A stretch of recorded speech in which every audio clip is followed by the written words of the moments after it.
Hello बच्चों। तो आज क्लास 11 केमिस्ट्री केमिकल इक्विलिब्रियम का नया लेक्चर स्टार्ट करने जा रहे हैं। शेक्सपियर्स प्रिंसिपल क्या कहता है? When a chemical system is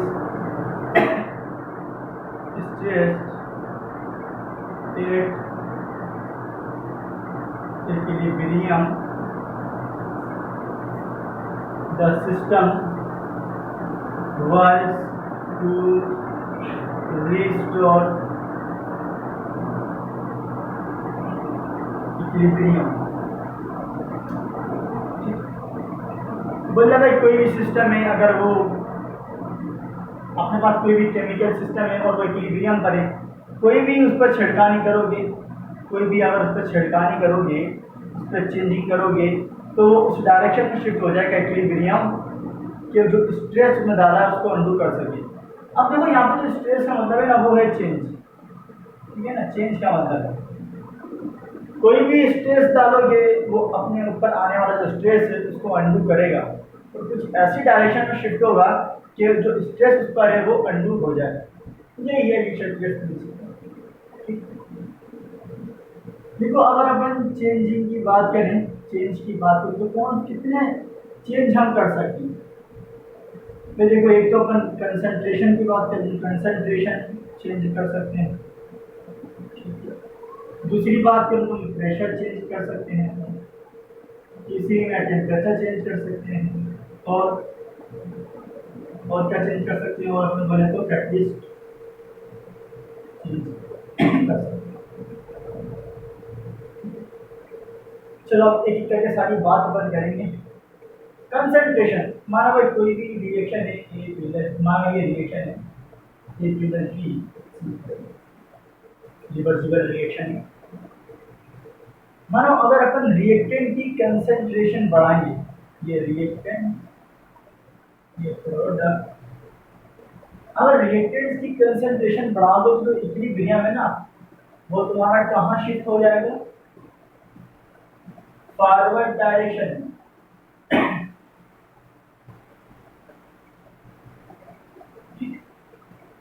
तुमने रिएक्टेंट की कंसंट्रेशन बढ़ाई, कोई भी तुम्हारे पास रिएक्शन है, रिवर्सिबल रिएक्शन, तुम अगर रिएक्टेंट की कंसंट्रेशन को बढ़ाओगे तो इक्विलिब्रियम तुम्हारा फॉरवर्ड डायरेक्शन में शिफ्ट हो जाएगा। इंपॉर्टेंट पॉइंट, ठीक। बट अगर तुम इसकी कंसंट्रेशन बढ़ाओगे तो इसकी कंसंट्रेशन बढ़ जाएगी, ये और ज्यादा सी और डी बनाएगा ताकि इक्विलिब्रियम पर आ जाए, बराबर आ जाए। अब मानो तुमने अगर प्रोडक्ट की कंसंट्रेशन बढ़ा दी तो फिर क्या होगा? अब प्रोडक्ट की कंसंट्रेशन बढ़ गई, भाई प्रोडक्ट की कंसंट्रेशन बढ़ गई यानी रिएक्टेंट कम है, तो ये क्या करेगा? और ज्यादा ए और बी बनाएगा और बैकवर्ड डायरेक्शन में शिफ्ट हो जाएगा। भाई इसको बनाने के लिए बैकवर्ड डायरेक्शन में आना पड़ेगा, इसको बैकवर्ड डायरेक्शन में आ जाएगा, ये और ज्यादा बनाएगा तो बैकवर्ड डायरेक्शन में शिफ्ट हो जाएगा। अगर प्रोडक्ट की बनाओगे तो कितना होगा? Shift in backward direction.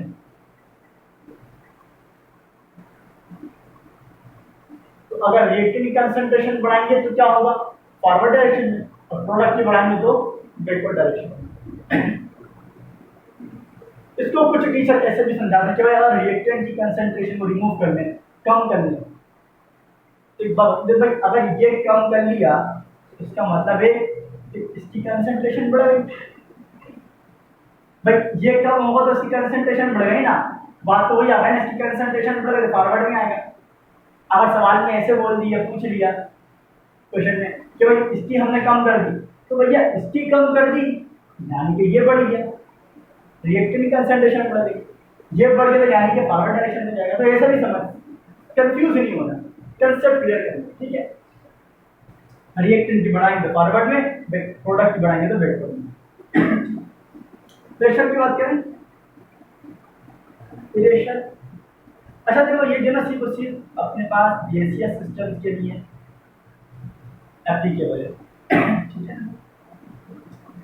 तो अगर कोई अपने पास रिएक्शन है, मानो जैसे कि मैं ले बुक की मैं एग्जाम्पल ले लेता हूँ, सल्फर डाइऑक्साइड इसको ऑक्सीडाइज करो,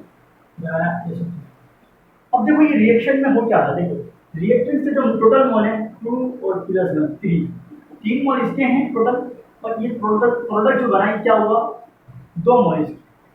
तो जब भी अपने पास रिएक्शन में रिएक्टेंट्स के मोल, मैं बोलूँ मोल्स किसके हों, रिएक्टेंट के ज्यादा हों प्रोडक्ट के मोल से,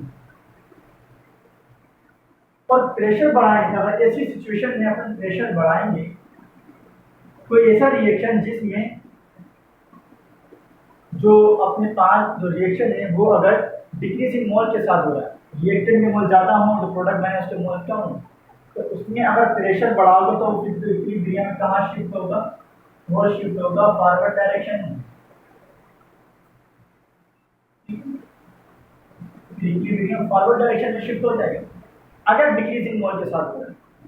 और मानो अगर इंक्रीजिंग मोल के साथ हो रहा है, जैसे मैं अगर एक और बुक की ही एग्जाम्पल ले लूँ, PCl5 को मैं ले लूँ, ये हो गया PCl3 और Cl, तो देखो ये PCl5 और PCl3 और Cl2, ठीक है ना। देखो ये 1 मोल और जो प्रोडक्ट बना 1 और 1 2, तो इसके टोटल 2 मोल, इसका टोटल 1 मोल, तो डिक्रीजिंग मोल के साथ हो रहा है। तो अब क्या होगा, अब अगर तुम इसमें प्रेशर बढ़ाओगे तो इसमें जो है ना जो इक्विलिब्रियम है वो कहाँ शिफ्ट होगा अपने पास, वो हो जाएगा बैकवर्ड डायरेक्शन। अगर इंक्रीजिंग मोल के साथ हो रहा है तो शिफ्ट होगा, प्रेशर बढ़ाएंगे तो शिफ्ट होगा बैकवर्ड डायरेक्शन में, और अगर डिक्रीजिंग मोल के साथ हो रहा है और प्रेशर बढ़ाया जाए तो फिर वो शिफ्ट हो जाएगा फॉरवर्ड डायरेक्शन में। ठीक है, हमारा मोल चेंज ही नहीं हो रहा है, जैसे ये स्टूडेंट ने बुक का ही मैं एग्जाम्पल उठा लूँ, 2 मोल बराबर है तो कोई चेंज इक्विलिब्रियम पे कोई चेंज होगा ही नहीं, तो प्रेशर है ना तो कुछ इसका कर ही नहीं पाएगा, प्रेशर बढ़ाओ या कम करो कोई इफेक्ट ही नहीं पड़ेगा। ठीक है ना। अच्छा टेम्परेचर की बात करें, ये 2 बातें उन्होंने अपने निकाली, प्रेशर की और कंसंट्रेशन। तो यार मैं इसमें वो बात ही नहीं करूँगा कि भाई रिएक्शन एंडोथर्मी को तो क्या होगा, एक्सोथर्मी तो क्या होगा। एक बात बताऊंगा, उसको कॉपी में नोट डाउन कर लो, बहुत ही कीमती बात है। मानो अपने पास कोई भी रिएक्शन है A + B C + D, याद रखो अगर अपने पास फॉरवर्ड रिएक्शन एक्सोथर्मिक है, बड़ी इंपॉर्टेंट बात बताने जा रहा हूं, अगर फॉरवर्ड रिएक्शन एक्सोथर्मिक है तो जो बैकवर्ड रिएक्शन होगा वो लाजमी एंडोथर्मिक होगा, इस बात को नोट करिए। अगर फॉरवर्ड रिएक्शन एक्सोथर्मिक है तो बैकवर्ड रिएक्शन लाजमी एंडोथर्मिक होगा। इसी को मानते हुए मैं एक बात यहाँ लिखने जा रहा हूँ कि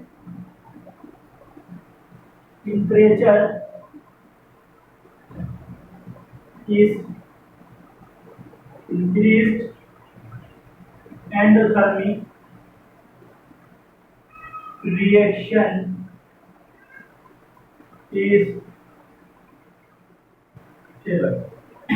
अगर टेम्परेचर बढ़ाओगे एंडोथर्मिक रिएक्शन होगा, एंडोथर्मिक रिएक्शन फेवर होगा।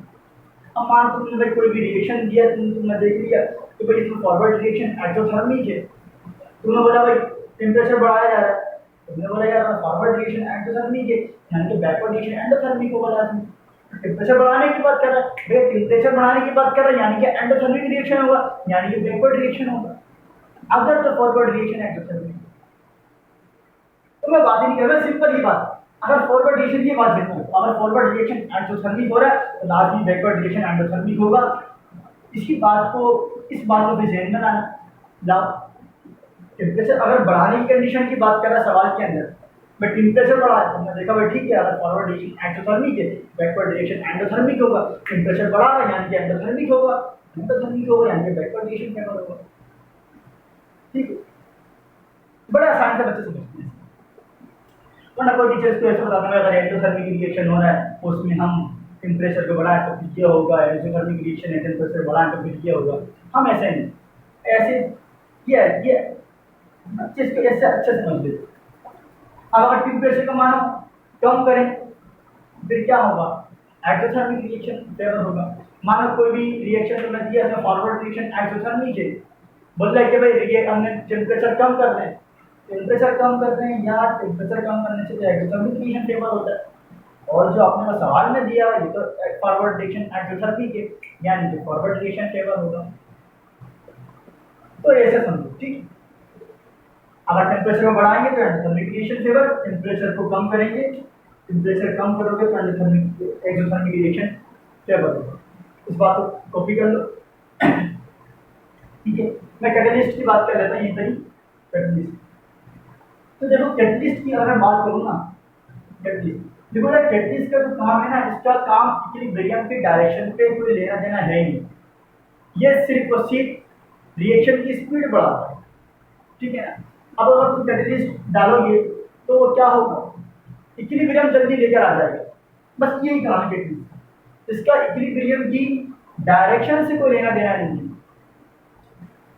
कोई लेना देना नहीं